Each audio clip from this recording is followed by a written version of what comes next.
Thank you so much for inviting me to speak. We often fall into the trap of viewing ourselves as members of different groups. I suppose it's easier to say, oh well, they're just women, they're just men, they're just seniors, etc., etc.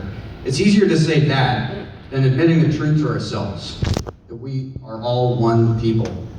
One people who are struggling with what we perceive as our own independent issues, when in actuality, all of our issues stem from the exact same source.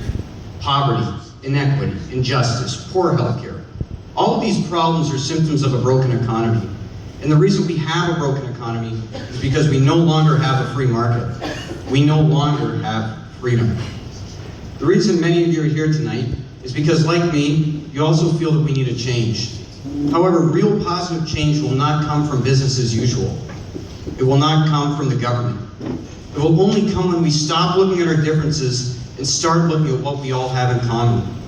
And what we all have in common is we now live in a system that discourages individual success, prosperity, and liberty. A system where the rich are getting richer and we're all collectively getting a lot poorer. A system that has strayed so far from its founding ideals that we now have a government that can, at any time, without a warrant, spy on its own citizens.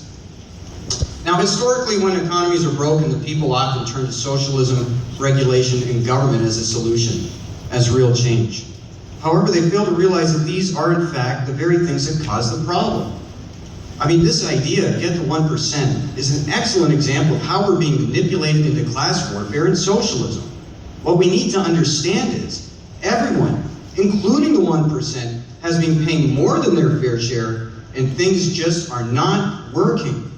Through all the various taxes we're subject to, the average Canadian is now losing about 42% of their income. 42%, and it's still not enough. And it never will be, because socialism, regulations, and taxes cannot generate prosperity.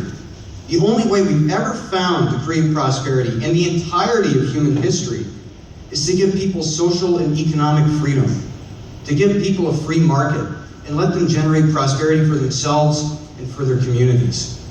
For the sake of our children's future, we have to get back to basics.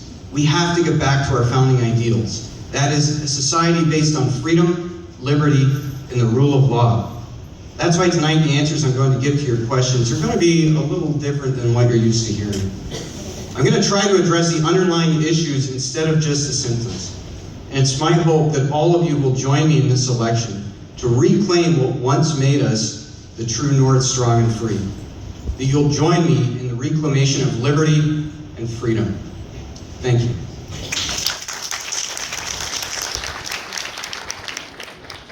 Before we